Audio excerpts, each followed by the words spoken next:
Whenever the skeletons launch an invasion, the alliance between the raiders and the villagers grows even stronger. Just as both kings were discussing countermeasures inside the hall, a thunderous explosion suddenly echoed outside. Looking out the window, they saw a watchtower reduced to rubble. When the two kings rushed to the scene, they were met with flames and devastation everywhere. 3 skeleton soldiers were brutally slaughtering wounded raider troops the moment they saw reinforcements arrive. The skeletons immediately fled, while the archers in the tower were already fully prepared. Just as the 3 were about to escape, a sword came slicing through the air. 2 of the fleeing soldiers fell instantly. The last remaining skeleton stared at the bodies of his fallen comrades, a flash of grief crossing his eyes. But this was no time for mourning. He turned without hesitation and kept running, throwing a dagger backward to strike a pursuer in the knee. As the enemy stumbled, he performed a side flip, clearing the obstacle with ease, then leapt up onto the rooftops, his agile figure sprinting across the city walls, dodging incoming arrows through years of trained instinct. Even when hit, he could counter with precise shots of his own, killing the guards in his way, then quickly climbing the battlements. Seeing the pursuers closing in fast, he decisively climbed to the edge of the wall and plunged straight down into the deep sea. Countless arrows followed him into the water, but he dodged them all, successfully escaping the pursuit, and immediately returned to report to the Skeleton King. Inside the Great Hall of the Skeleton Kingdom, the returning soldier presented the city defense map to the king. The Skeleton King studied it with a ruthless expression, determined to unite the entire world. Meanwhile, the main city was shrouded in grief.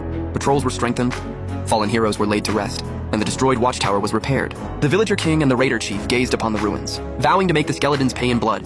Then they entered a prison cell, where the captured skeleton soldiers were held. Only a single young skeleton remained.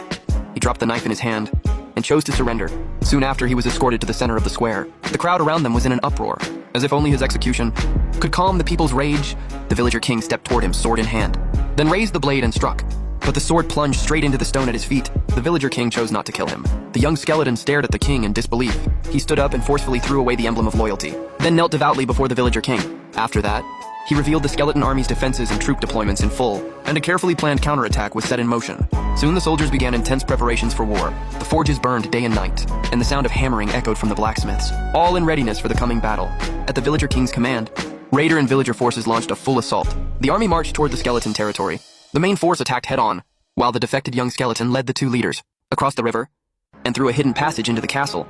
They moved quietly through the twisting tunnels, only to run into patrolling soldiers upon emerging. Luckily, they hid in time and went unnoticed. The 3 quickened their pace, constantly dodging patrols along the way.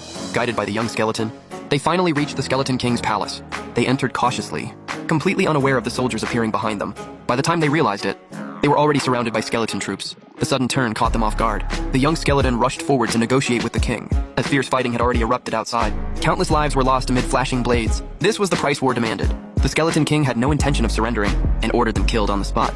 He swung his sword in a furious strike. The young skeleton narrowly dodged with swift footwork, slashing down at the king's head, but failing to land the killing blow, instead being sent flying into the wall by the king's counterattack. Nearby, the 2 leaders under siege faced overwhelming numbers of skeletons, and began to tire, their swords growing heavier with each swing.